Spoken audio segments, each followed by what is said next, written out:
por causa de sua vaidade, de não querer dar o braço a torcer. Pensando na humilhação da volta. Porém, acabou sendo mesmo aconselhado por outrem que já tinha passado por essa situação e decidiu-se.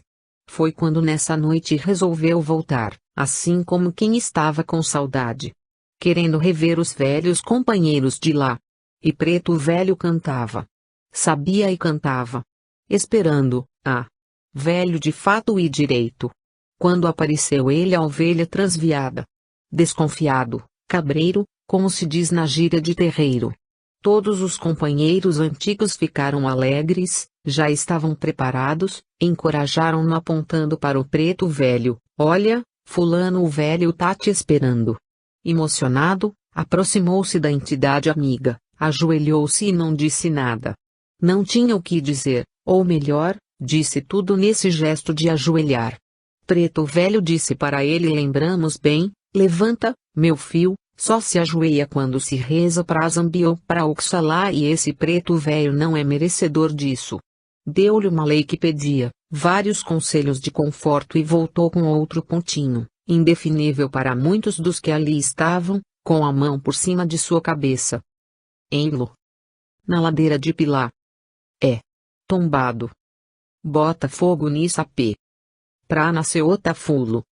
Foi quando o médium arrependido não pode e desabafou, emocionadíssimo: eu sei meu velho, foi força de Pemba, sim senhor. Significado oculto do pontinho que o tal médium logo aprendeu, na ladeira de Pila, quis dizer no caminho da vida espiritual mediúnica. Tombado. Quis dizer, caiu, derrapou, se extraviou, errou, etc. Bota fogo nisso apê, quis dizer, destrua as mazelas morais, psíquicas, suas vaidades, seus erros. Pra nascer Otafulo, quis dizer, regenerar para criar outras forças novas, forças espirituais, morais, etc. Assim, extraindo desse caso o saldo moral, vamos dar alguns conselhos, nesse sentido. Cremos ser oportuno.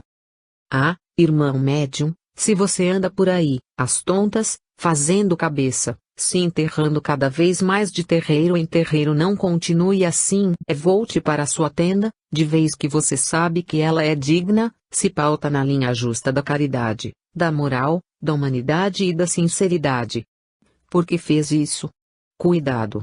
Você está prestes a entrar, se já não entrou, na força de Pemba. Sim senhor. Irmão médium, você que saiu de sua tenda ou terreiro, fofocando, desculpem o termo, cheio de vaidade, pensando ser o tal e até difamando seu médium chefe ou dirigente, cuidado com a força de Pemba.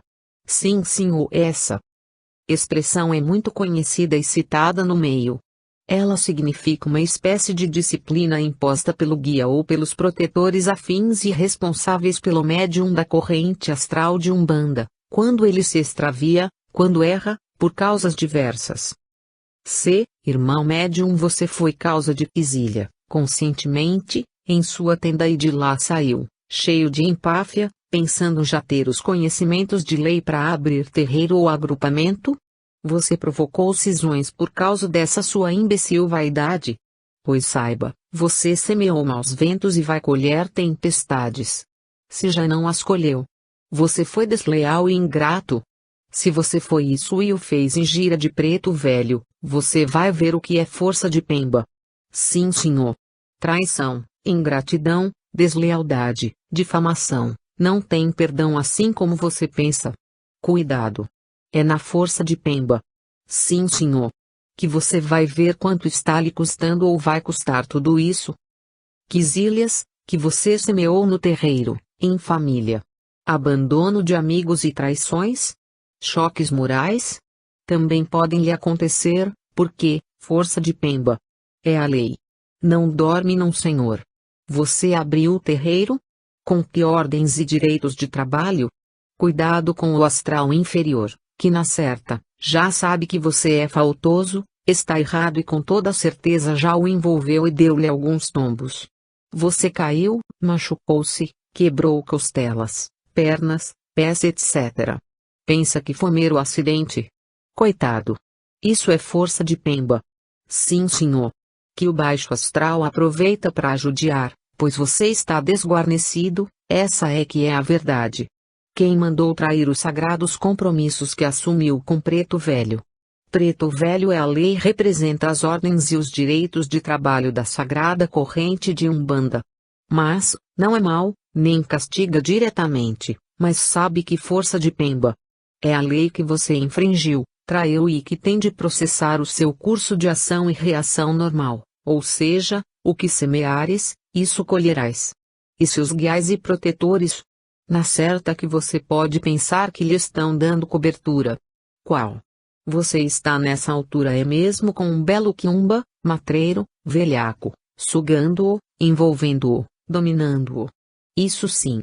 Guias e protetores de fato não acobertam erros, vaidade, quizilha, ignorância e deslealdade. Obs, isso tudo não tem endereço certo. É pura doutrina. É recado do astral que estamos dando. Nós não temos casos especiais que nos tenham abalado a esse ponto. Nós estamos acima disso. Graças a Deus. Somos completamente indiferentes a certas águas passadas. Quando se diz que o médium faltoso está pembado é porque ninguém pode dar jeito na situação dele, ninguém quer botar a mão na comboca, nenhum guia ou protetor de outra gira pode interferir, socorrê-lo.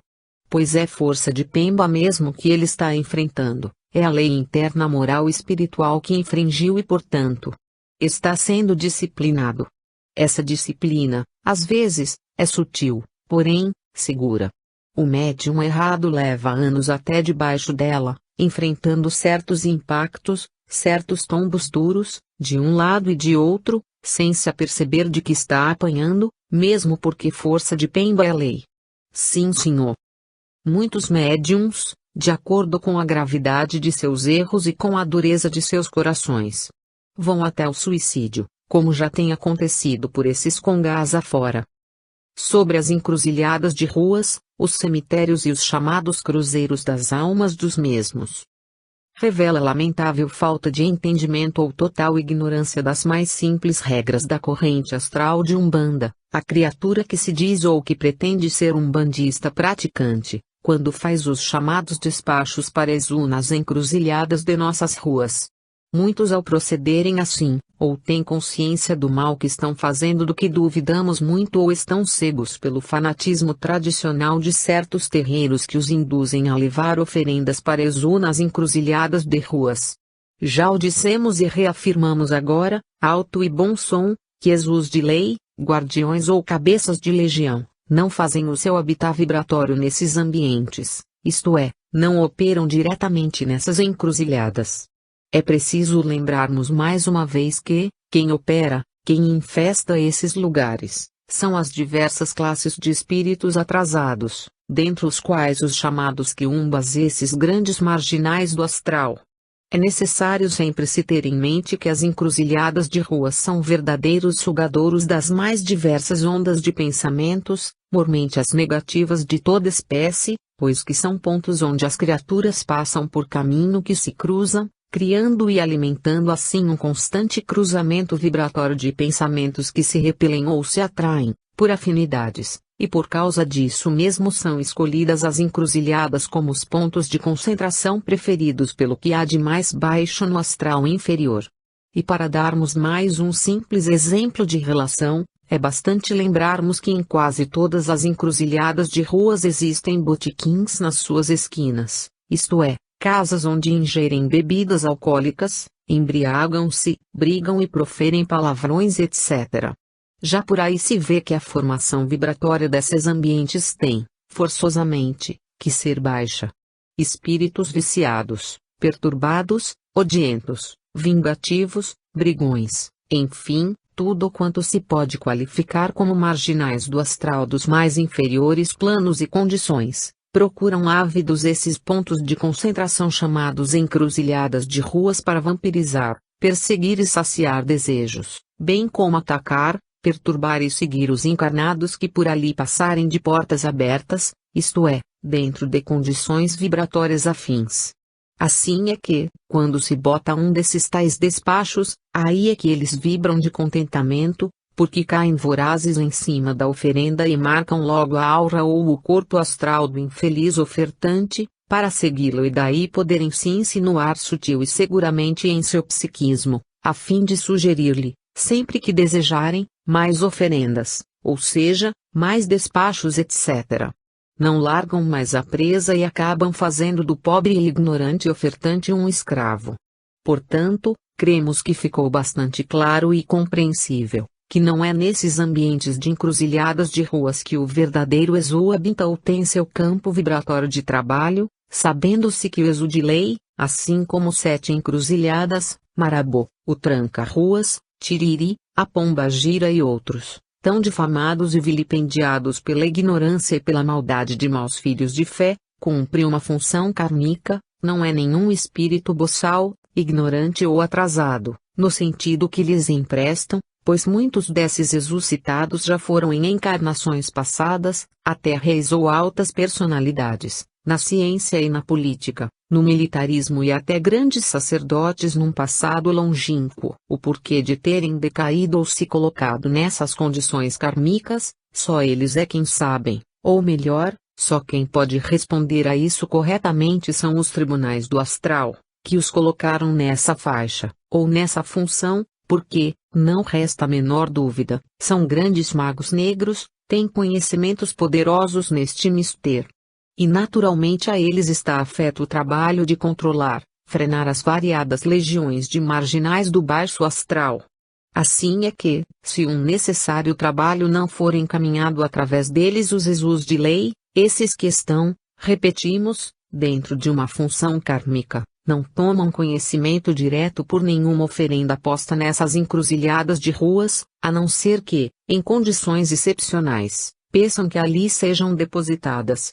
Fora disso, botar oferendas nesses locais é alimentar o astral inferior e viciado que não faz nada e ainda fica em cima do infeliz que assim procede, rondando e instigando-lhes a mente com sutis sugestões, para que ele volte sempre a esses ambientes, com os mesmos tipos de oferendas. A mesma coisa acontece com os ambientes dos cemitérios, porém, a coisa por ali assume de fato aspectos perigosíssimos. Vamos clarear aqui os entendimentos, porque, depois de se ler isso, achamos difícil uma criatura, conscientemente, fazer trabalhos ou oferendas no cemitério ou nos seus cruzeiros, ditos das almas. Bem dentro do que há de mais certo, de mais positivo nos ensinamentos ocultos ou esotéricos de todas as correntes e, principalmente, da nossa, os cemitérios são considerados como verdadeiros depósitos de larvas, cascões astrais, matérias em decomposição, odores e gases internos, formando tudo isso uma espécie de ambiente astral altamente negativo e afim ao que há de mais trevoso no baixo mundo astral. Além disso, são locais que, pela sua própria condição ou finalidade, absorvem e concentram pensamentos ou ondas mentais inferiores, assim como, de tristeza, de saudade e prantos, de desespero e de agonias várias, dos humanos seres que para ali ocorrem em visita a seus mortos. Ora, não só é do conhecimento dos iniciados umbandistas, bem como o é de todos os magistas e ocultistas de fato, que, pelos cemitérios, habitam ou fazem pouso 3 classes principais de espíritos, 2 das quais das mais baixas condições. No primeiro lugar, ou classe, vamos citar a dos espíritos perturbados por várias causas e que, pela natural inferioridade de seus entendimentos, costumam ficar assim como que presos a seus cascões astrais, que podemos considerar como uma espécie de emanação do que resta de seus corpos físicos, aos quais eles se aferram, alimentando assim, pelas ondas repetidas de pensamentos emitidos com a persistência deles junto ao local das sepulturas, a consistência fluídica que dá formação a esses citados cascões. Nessas condições, podemos considerá-los como, no linguajar comum aos terreiros, almas penadas, aflitas, desesperadas, suicidas, homicidas, enfim, a todos que, por violentas perturbações psicoespirituais, ainda não se libertaram dessas ditas condições e permanecem nesses locais. até serem libertados pelos grupos de socorro especializados nesse mistério no mundo astral ou pelos nossos guias e protetores da corrente astral de Umbanda. Esses espíritos vivem penando por ali e são presas fáceis nas mãos de outra classe de espíritos que costumam conduzi-los para todos os fins e que na gíria de Quimbanda são denominados de rabos de encruza ou como nós chamamos na Umbanda propriamente dita os pagãos. Do primeiro e segundo ciclos. Então, vamos qualificá-los como a segunda classe. Sobre esses rabos de encruza ou exus pagãos, vamos falar com certo cuidado. Não podemos nem devemos abrir muito o campo para que disso não se aproveitem nossos irmãos quimbandeiros encarnados, que andam à espreita de como penetrar nesse mistério. Esses rabos de encruza são os verdadeiros intermediários dos exus de lei, os cabeças de legião para esse meio, isto é, para o meio dos outros espíritos que vivem e agem nesse campo vibratório chamado de morada dos mortos ou cemitérios. Bem como só saem dali para gravitarem nas órbitas das encruzilhadas de ruas, por isso mesmo é que tomam a denominação de rabos de encruza e o fazem à cata dos restos dos despachos ou das oferendas, de mistura com os quiumbas e muitas vezes, a serviço dos próprios exus guardiões. Esses exus pagãos, quando no primeiro ciclo da fase de elementares, nem nome têm, nem procuram tomar uma identificação própria. Só começam a se preocupar com isso quando já no segundo ciclo da fase de elementares. Aí é que se fazem conhecer, de acordo com suas afinidades, como exu caveira, porteira, exu das almas, exu cruzeiro etc., ou em sentido genérico, como a legião dos homoluns. Porque, convém lembrarmos, no terceiro ciclo ou na fase final dessa função ou condição kármica, estão situados os exus guardiões cabeças de legião. Existe uma forma especial de lidar com esses exus pagãos. Existe uma maneira apropriada de se ofertar para eles. Existem pontos riscados especiais, aos quais eles obedecem. Isso é segredo de magia dos exus guardiões, dos guias e protetores e de raros iniciados umbandistas médiuns que têm realmente ordens e direitos de trabalho. Sobre isso nada podemos adiantar. O que podemos dizer é que eles são terríveis. São, realmente, os executores diretos de certos trabalhos pesados de baixa magia. São os arrebanhadores diretos dos espíritos que discriminamos como da primeira classe ou das almas penadas. Portanto, não é negócio, não aconselhável se lidar com eles sem a cobertura dos exus guardiões ou sem a ordem ou a direção dos guias e protetores nossos caboclos e pretos velhos. Eles são tão terríveis e astuciosos que, qualquer despacho ou oferenda que se faça nos cruzeiros dos cemitérios, cai logo na faixa deles, pois fazem imediatamente o cerco sobre os humanos ofertantes para tirar proveito. E aí dos médiuns os pretensos médiuns, ditos babás de terreiro que foram useiros e vezeiros nessas práticas. Se, realmente, não recuarem ou forem socorridos em tempo podem se considerar escravizados a eles. Mormente quando a criatura praticante faz o tal despacho pretendendo o mal de alguém. Aí é que eles tomam conta mesmo do infeliz encarnado ofertante. Acompanham-no, tomam pé e o envolvem de tal maneira, se infiltram de tal forma em suas ações psíquicas que acabam fazendo dele um farrapo humano, prejudicando até os que, ingenuamente, estão em torno dele ou os que seguem a sua orientação. Agora vamos falar da terceira classe que supera tudo o que dissemos sobre os outros, a dos espíritos vampiros, ou melhor, pelo linguajar de guerra de nossos pretos velhos. Das hienas do baixo mundo astral. Esses vampiros ou hienas do baixo mundo astral são o que na interpretação simples dos terreiros se chamam homoluns, os quais dizem chefiar a linha das almas fazendo referência a essa citada primeira classe, almas penadas, aflitas etc., o que é um conceito errôneo. Até nos treme a pena, ao nos prepararmos para levantar mais esse véu ou essa questão, muito embora o façamos da maneira mais leve possível.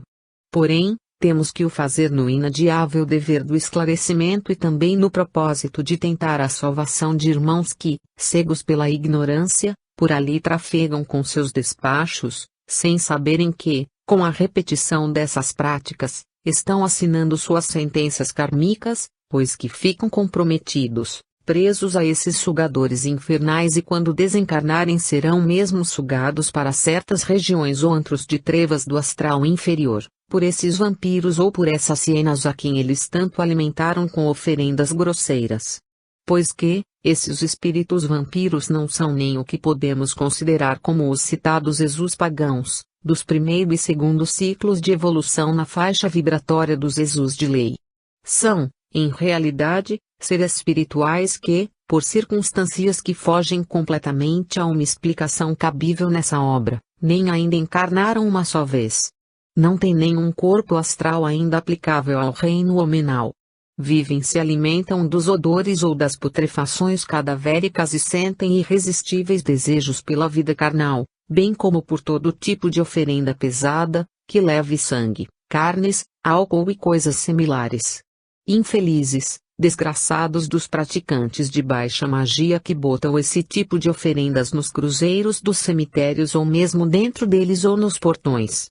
Vão provocar reações tão tremendas neles e em torno de si, nos seus ambientes de trabalho, no lar etc., isto é, em seus familiares, sem falar no ambiente de seu próprio terreiro caso seja ele um desses tais chefes de terreiro. Então, se for médium mesmo, vai sofrer tremendos impactos fluídicos de larva sobre sua aura ou seu perispírito, corpo astral, que, em consequência, seus fluidos neuromediúnicos decairão tanto, a ponto de os perderem completamente ou se reduzirem a 20 ou 30% de sua vitalidade mediúnica. Em linguagem mais simples, uma queda fatal na mediunidade de quem realmente a tenha.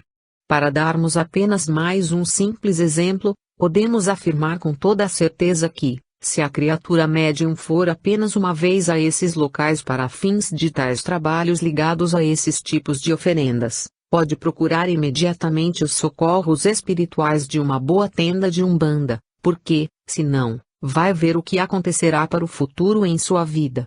E se o médium ofertante for mulher, o caso então assume outros aspectos. Eles, as hienas do baixo astral, têm uma tremenda atração pelo sexo feminino, por causa do catamênio, fluxo menstrual, e se infiltram por suas sutis correntes neuricas que têm ligação e que provocam o citado fluxo menstrual ou sanguíneo e não saem mais da faixa da infeliz médium mulher. Daí começa a aparecer nela a mulher médium praticante dessas coisas uma série de distúrbios imprevisíveis e de estouros de toda a espécie, inclusive incuráveis doenças uterovarianas e acentuado esterismo. Assim, em consequência, é comum acontecer os desmantelamentos dos lares, os amantes, enfim, vem a decaída, a queda fatal. Ela está sendo trabalhada, sugada, impulsionada e não sabe disso. E se a pobre médium for uma dessas tais babás de terreiro que vivem na indústria dos despachos para os cemitérios e lá comparecer na fase de sua menstruação ou mesmo quando já estiver com os sintomas precursores dela, então, nem é bom dizer o resto. Mas então, estamos proibindo realizar trabalhos por ali? Não. Longe disso. O que estamos é alertando para certos tipos de trabalhos, dentro de certas condições e para certos fins, por quem não tem ordem e direitos de trabalhos. Por quem não tem competência, por quem não tem os conhecimentos indispensáveis dentro da linha justa da caridade, quando o caso requer a penetração nesses ambientes.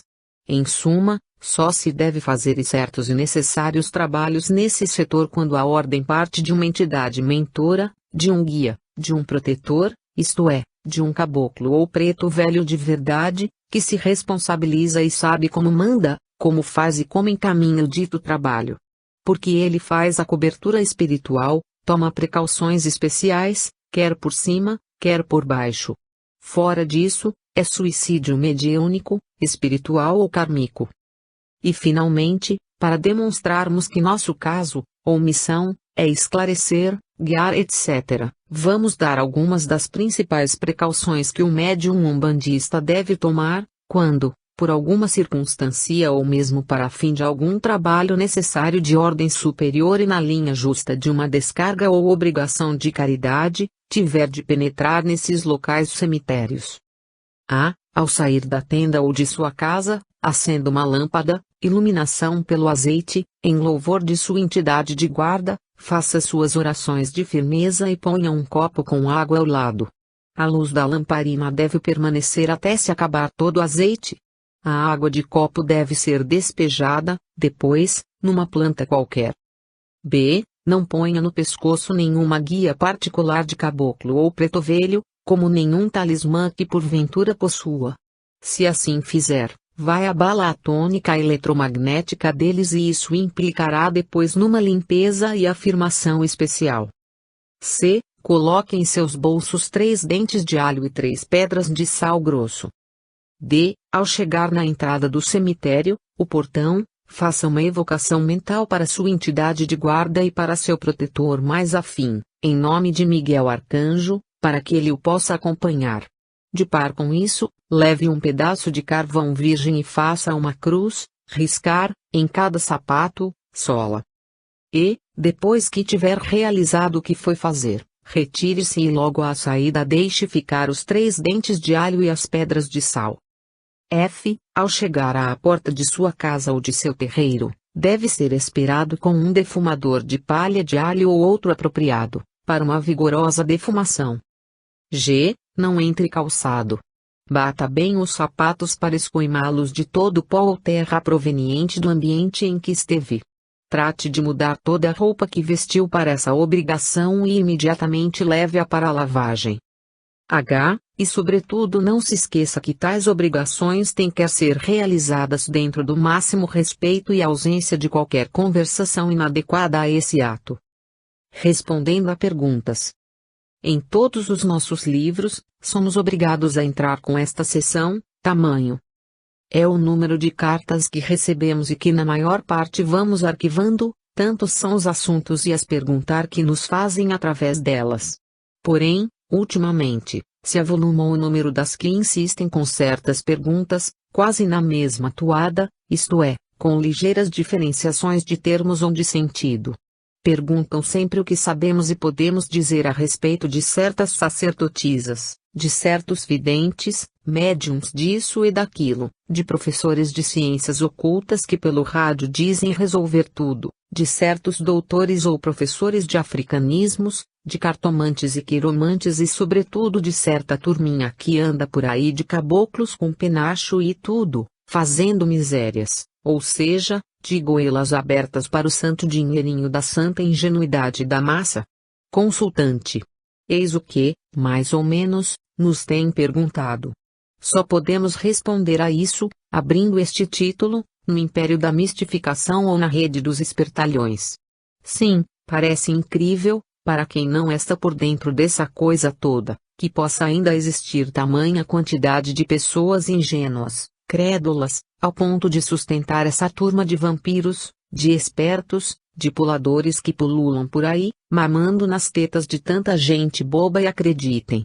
Que gosta de pagar, ou melhor, de comprar ilusões ou esperanças. E como essa turminha de vigaristas sabe mexer com as vaidades e os anseios desta massa consultante. Como essa turminha de cartomantes, quiromantes, médiums disso e daquilo, tatás de terreiro, videntes e outros bichinhos sabidos sabe envolver essa dita massa consultante no malabarismo de suas intermináveis redes. Dizemos assim, de conhecimento de causa, porque sempre tivemos pontas de lança por dentro disso tudo. Temos informantes por toda parte, não é arrogância nem vaidade de quase todos os estados do Brasil. Simpatizantes, adeptos, seguidores conscientes, honestamente convencidos da utilidade de nossas obras temos por toda parte. Assim, tem-nos chegado cada informação, cada denúncia de curar um frade de pedra.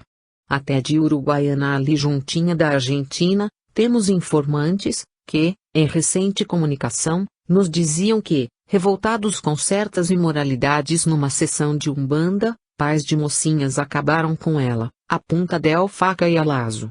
Quer dizer, há cretinos e canalhas mistificadores que se aproveitam do nome da Umbanda, em toda parte.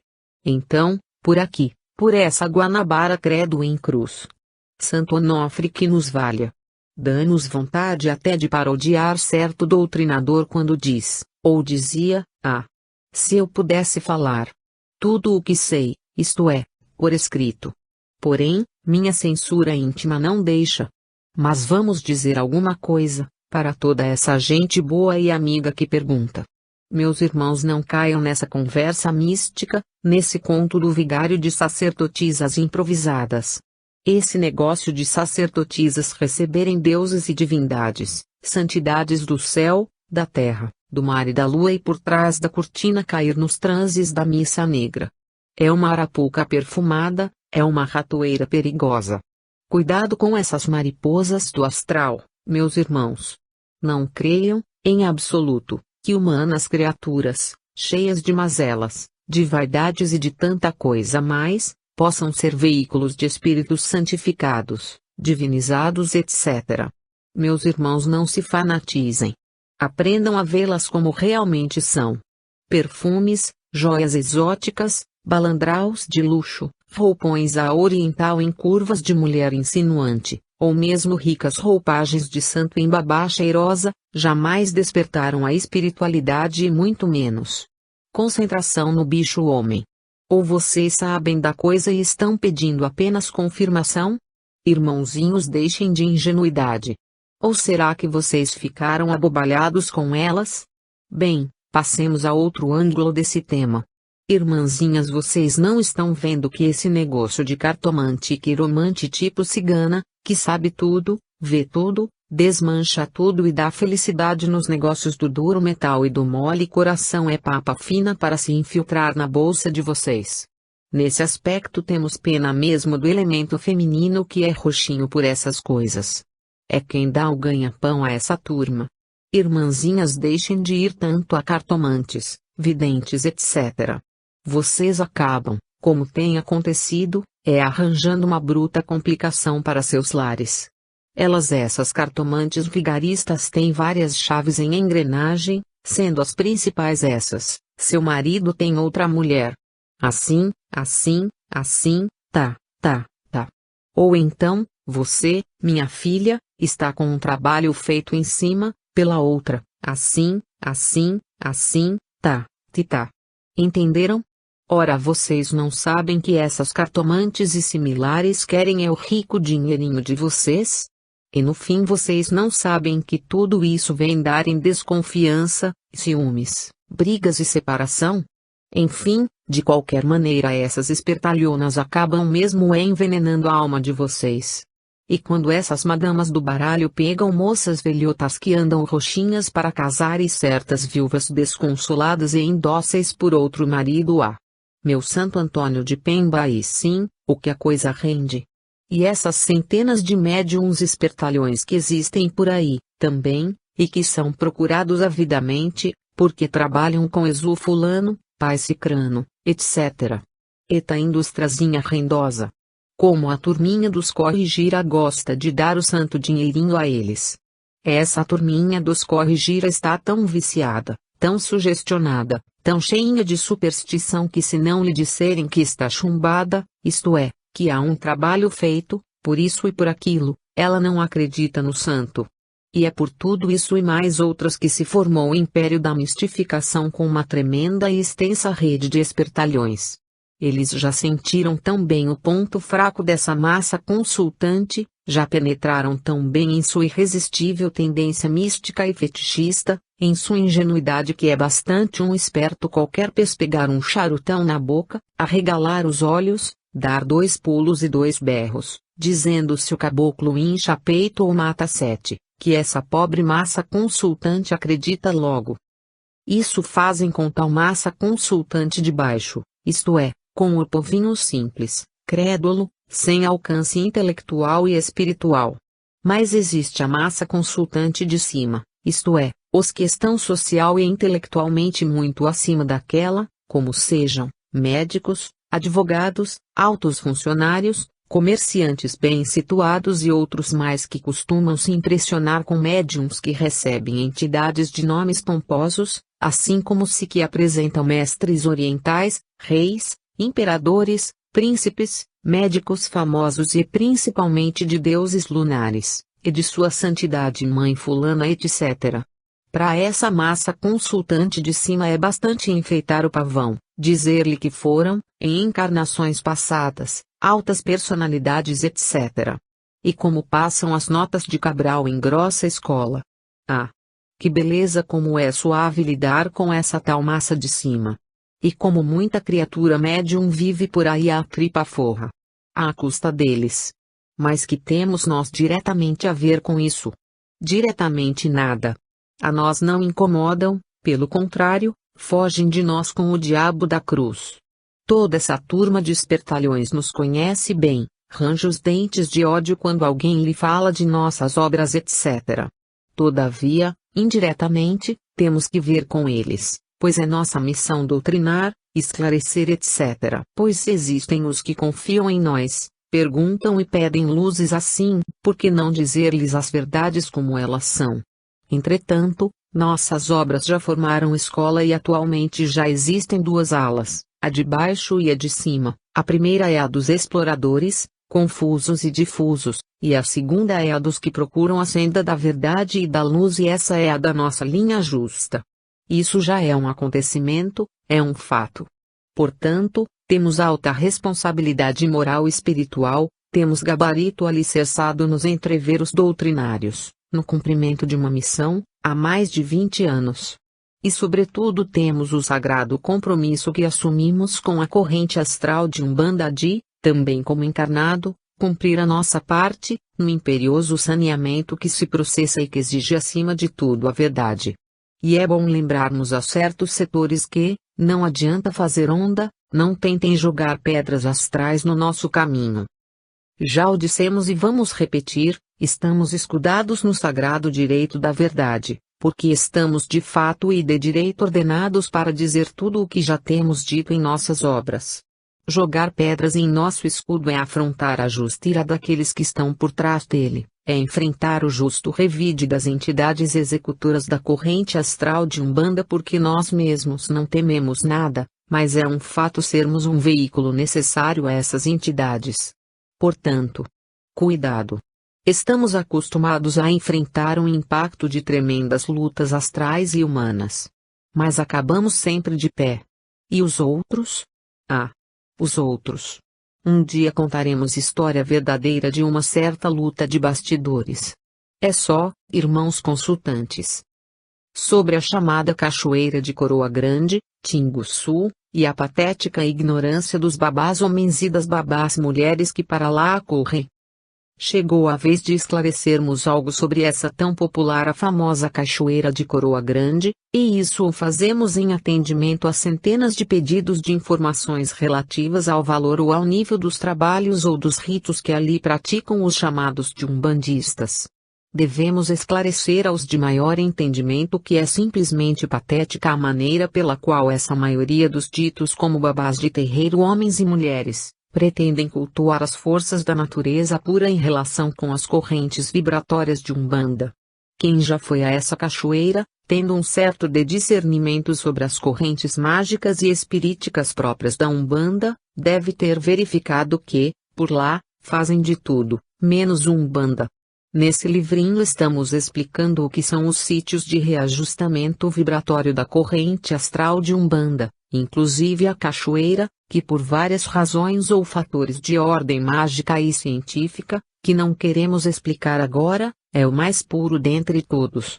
Assim façamos demais essa resposta a uma sequência do que já foi dito, para frisarmos de imediato e de princípio que, se alguém é médium de caboclo e pretovelho, um veículo de fato, deve saber com toda a clareza, porque eles já devem ter ensinado, que as cachoeiras, as matas, os rios, as pedreiras, as praias limpas etc., são sítios ou zonas consagradas, por mercê do astral superior, à corrente astral de Umbanda e, portanto, são núcleos eletromagnéticos próprios aos reajustamentos vibratórios de toda a sua faixa afim, isto é, dos encarnados e desencarnados. Então, sendo ambientes de natureza limpa, especialmente selecionados para essa finalidade, não podem servir de pontos de atração para os espíritos inferiores, que por lá não têm permissão de fazer morada porque, sendo zonas limpas, exercem repulsão vibratória sobre esses citados espíritos inferiores, atrasados, marginais do baixo astral, enfim, sobre tudo que se possa enquadrar como quiumba etc., desde que não sejam infestadas, poluídas, pelas baixas práticas e consequentes atrações afins das humanas criaturas que assim procedem. B. Essas ditas zonas têm guardiões próprios da citada corrente astral de Umbanda, que os colocam como sentinelas, vistos serem pontos de reunião, de intercâmbio vibratório, de manipulações especiais de alta magia etc. Isso bem entendido, podemos já definir diretamente no que, infelizmente, transformaram essa maravilhosa cachoeira de Coroa Grande, sujaram a pureza natural desse belíssimo sítio vibratório, posto que criaram dentro dela um infernal pântano do astral inferior. Infeliz do filho de fé ingênuo, ignorante, que se submeter a afirmações de cabeça por ali. Sai com a dita cabeça contaminada de larvas da pior espécie. E não é preciso ser nenhum doutor da lei para entender o que acabamos de afirmar. Se não, vejamos ligeiramente.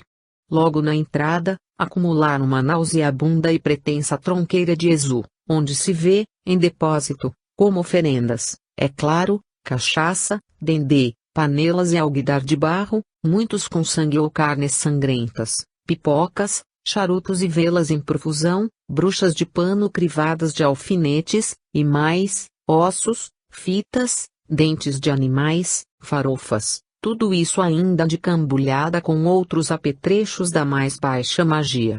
Isso logo na entrada desse pântano, onde qualquer irmão médium de aura limpa deve se sentir mal, psiquicamente nauseado, porque deve sentir, pressentir, sua sensibilidade acusará, ser aquilo, essa pretensa tronqueira, clamorosa ofensa até os próprios Exus, nada mais, nada menos do que um monturo de baixas vibrações que, logo nessa passagem, irradia fluidos deletérios para todo lado. Então, passando-se por esse monturo, para seguir a cachoeira propriamente dita, tem-se a viva impressão de se ter penetrado num cemitério de fetiches, ou melhor, numa espécie de caverna de Omulum, tal a quantidade de materiais grosseiros, inferiores, em completo desajuste com a natureza do ambiente vibratório de uma cachoeira. As panelas, os alguidares, as bruxas de pano e de barro, as mais disparatadas e esquisitas comidas de santo, de mistura com as carnes sangrentas, o sangue puro etc., por ali se constata em tamanha profusão e por toda a parte, que não sabemos descrever melhor do que estamos fazendo. É um quadro vivo que nos faz pensar estarmos mesmo no reino astral da quiumbanda. Tudo isso assim é o compõe o que se diz ou se entende como a cachoeira de Coroa Grande, onde as babás e os babás vão fazer cabeças, batismos, amacis, lavagens, preceitos, oferendas e os mais diversos trabalhos para fins confessáveis e inconfessáveis. Em suma, poluíram estupidamente essa zona vibratória e de há muito tempo passou a ser apenas um charco da quiumbanda. Visto os guardiões, as sentinelas da pura corrente astral de Umbanda terem se retirado de lá, dando cumprimento às ordens de cima. E agora? Agora ainda vem o patético da coisa. Os terreiros quando por lá vão chegando, maior parte de elementos femininos, porque a supremacia na Umbanda, agora, está com as babás mulheres numa proporção mais ou menos de 70% e 30% de homens, logo se aboletam num canto qualquer, colocam algumas estátuas de santo em cima das pedras, acendem velas, batem palmas, batem os bombos, começam o samba e a cantoria, para em seguida, rapidamente mesmo, baixarem os caboclos, as sereias, os xangôs, as oxuns, as nanãs etc. Tudo de charutão na boca. Samba dali, samba daqui, gritos, brados, urros, gemidos etc. Assim começam todos a função ou os rituais.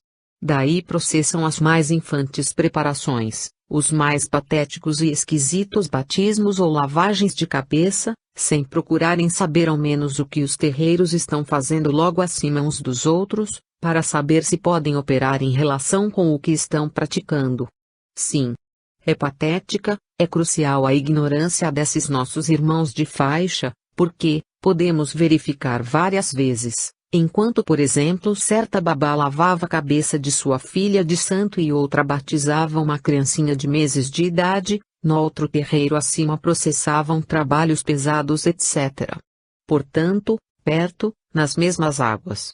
Isto nesse aspecto, porém, há outros piores, inclusive esse: os namorados, os casais, nessas mesmas águas, vão se deleitar, fugindo ao calor, etc., dar expansão às suas condições emocionais, digamos logo dão, também, por um canto ou por outro, expansão a certos estímulos sexuais. Ao mesmo tempo que olham divertidos, zombeteiros mesmo, para os terreiros com suas práticas. Sim. Podemos perceber essas coisinhas também. Vocês estão cegos, irmãos?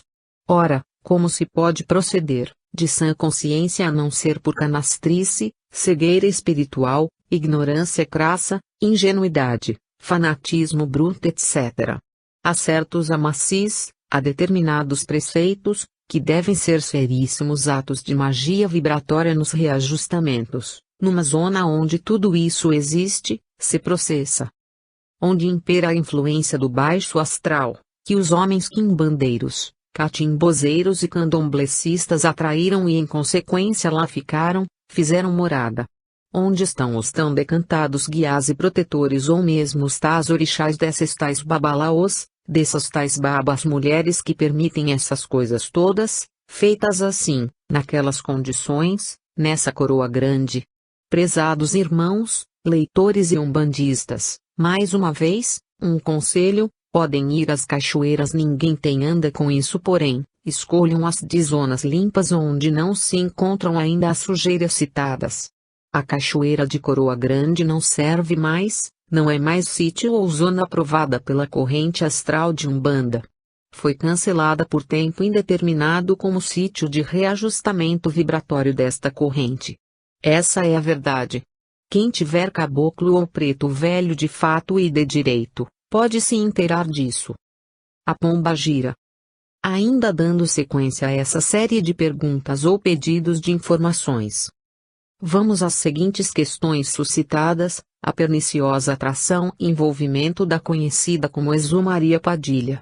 Comparemos a ignorância a uma espécie de profundo e escuro poço mental, que alimenta com suas águas turvas o psiquismo de inúmeras criaturas, embotando-lhes a razão, ou seja, o raciocínio, o entendimento, etc.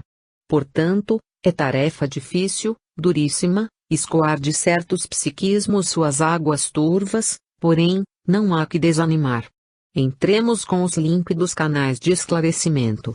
Irmãos e irmãs, pois que temos 6 perguntas de homens e 22 de mulheres sobre o caso: desde quando, em que época, em qual terreiro de fato e de direito foi constatado e confirmado pelos protetores ou guiasse de verdade que a Quiumba Maria Padilha era ou é Exu? Exu de quê? De qual campo vibratório? Exu pagã? Exu guardião? Pois sim. Irmãos, pelo que vocês dizem, nas cartas, deduzo claramente que caíram nas redes infernais do catimbó, com suas linhas de mestres e mestras. Isso, sim. Mas, por que aconteceu isso?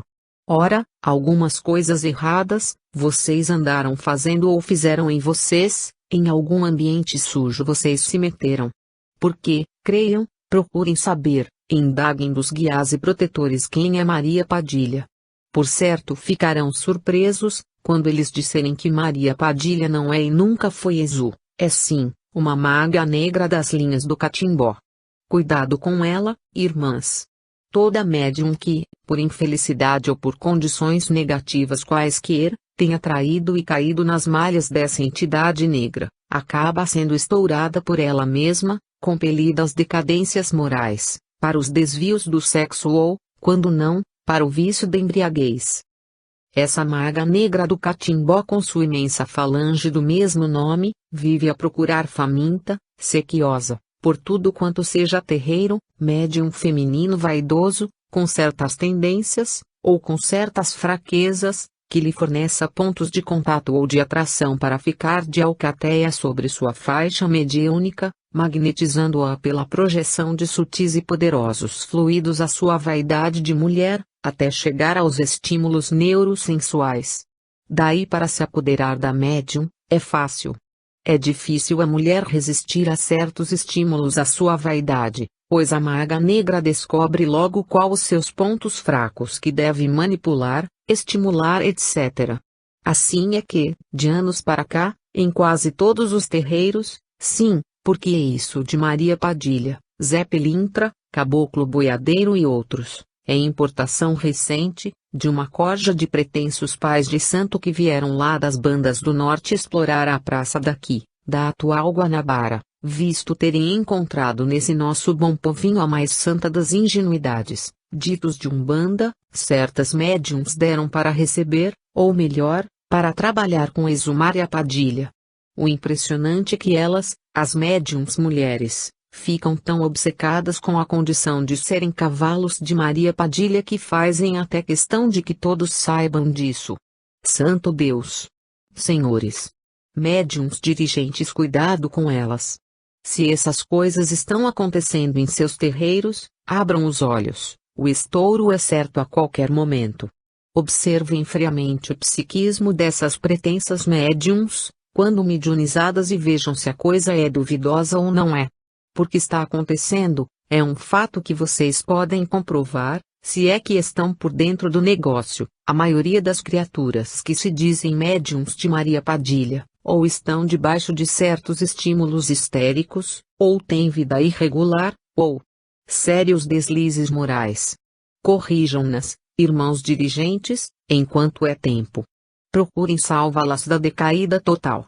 Elucidem, esclareçam a ignorância. Vocês têm obrigação, imperioso dever moral, de zelar, entre os humanos, pela dignidade da sagrada corrente astral de Umbanda. Outra questão, Pombagira, essa legítima e valente Exu guardiã. Misérias e imoralidades que cretinos de ambos os sexos praticam com o nome ou sob a capa dessa Exu de lei. Também já ultrapassaram as raias do incrível as coisas que andam fazendo por aí, em certos ambientes sujos, que se rotulam de Umbanda. Não devemos citar muitas coisas, porque causariam tais impactos, tais aversões que... Bem, citemos uma das coisas escabrosas que, pasmem, já transformaram numa espécie de regra ou tradição. Pois não é que é quase do entendimento comum de certos terreiros a aceitação ou a insinuação de que os cavalos de Pombagira são de cabeça fraca, isto é, tendem a se transviar, ter mais de um homem. Por causa da influência de Pombagira. Por que misericórdia, meu Deus! Dizem, Pombagira é mulher de 7 Exus. Só não diremos que tamanho absurdo é fruto da crassa ignorância que existe por aí, porque também existem cafajestes esses e essas que até alimentam essa infâmia por interesses escusos e, é claro, direitos pessoais. Irmãos umbandistas médiums dirigentes. Em nome de nossos caboclos e pretos velhos e mesmo de nossos Exus guardiões, combatam mais essa miséria moral, essa aberração, por todos os meios e modos possíveis. Digam, doutrinem, que isso não é assim. Pombagira é uma Exu guardiã, da faixa vibratória feminina, necessária para a manipulação, ou equilíbrio, de certos fluidos passivos ou astromagnéticos, entre o polo negativo e o positivo de todas as coisas, o mesmo que dizer, entre a esquerda e a direita, o úmido e o quente, o lunar e o solar, etc., nos trabalhos de cunho essencialmente mágico ou de magia da corrente astral de Umbanda.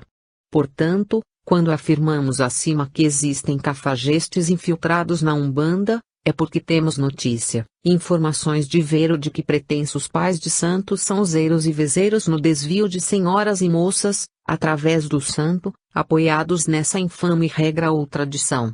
A covardia moral de certas criaturas chega ao ponto de usar a influência do santo para envolver desprevenidos elementos do sexo feminino na trama de seus baixos instintos. E não estamos dizendo novidade. Os jornais, de vez em quando, publicam casos semelhantes. E os canalhas fazem tudo isto com a capa da Umbanda. Uma resposta especial. Depois que começamos a situar essa questão de quedas e fracassos de médiums x dinheiro, vaidade e sexo, apontando especialmente o ângulo doloso desse último, Fomos praticamente assaltados por tantas e tantas consultas pessoais, a par com centenas de cartas sobre o assunto, que nos obrigaram a dar essa resposta especial. Cremos ter deixado patente em nossas obras que a moral mediúnica é indispensável ao equilíbrio da criatura médium, e logo apontamos os seus 3 ângulos mais dolosos, dentro da corrente astral de Umbanda, em face da responsabilidade que acarreta o seu movimento mágico e espirítico. Portanto, desviar-se da linha justa é infringir, e quem está dentro dessa infração tem que arcar com as inevitáveis consequências.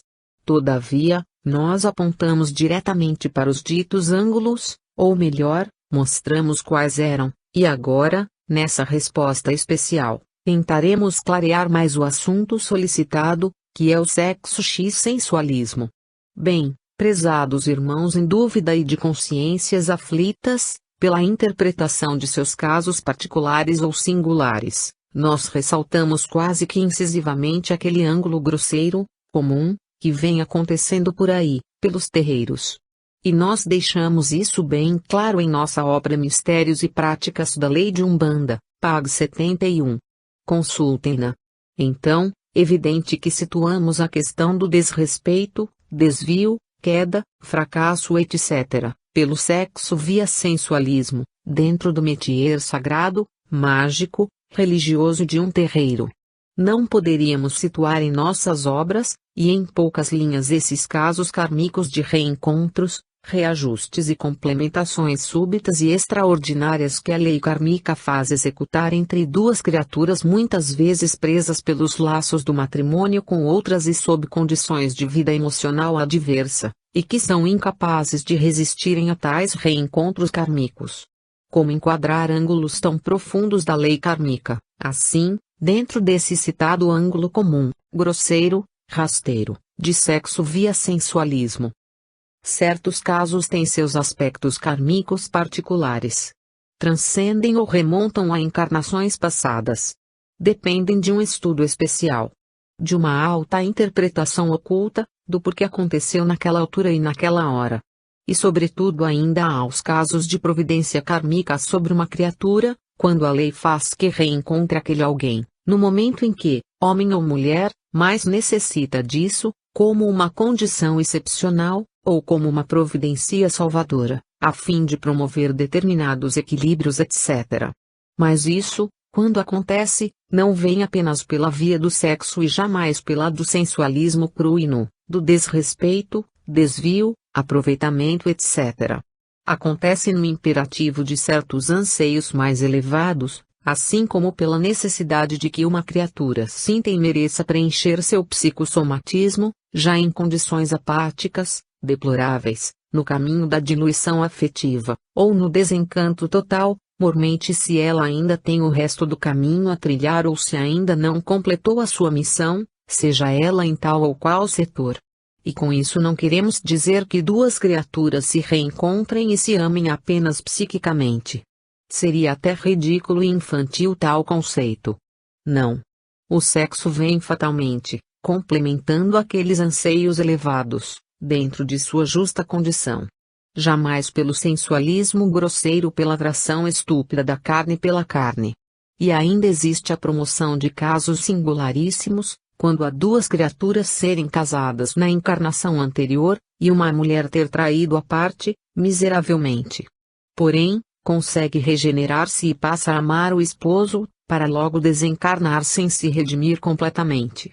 Então, nessa encarnação, a mulher devedora renasce sob condições emocionais terrivelmente adversas e sofre muito. Tem anseios por algo que não chega. Súbito, reencontra, já comprometido, aquele a quem tanto traiu e amou naquele final. Como essa criatura poderá resistir àquele mundo de ansiedade e impulsos de redenção direta sobre aquela criatura homem? Como essa criatura homem, sabedora disso, pode resistir ou negar-lhe o prato emocional, sentimental etc., de vez que uma injunção imperiosa da lei do equilíbrio sobre essa criatura mulher é de absoluta necessidade para complementar a sua redenção, e consequentemente esgotar o seu karma, nesse caso, que se agita preso a essa dívida, a esse perdão direto, objetivo.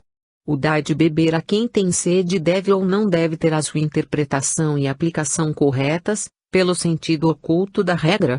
Como negar, diante desse conhecimento, se a criatura homem também necessita desse intercâmbio efetivo que lhe estava faltando e sobretudo se, com isso, está promovendo a restauração kármica daquela mulher devedora. Em suma, o indivíduo médium, para manter a sua moral mediúnica, dentro do terreiro e de seu lar, não é obrigado a se condenar a sujeições e a isenções afetivas e sexuais e sob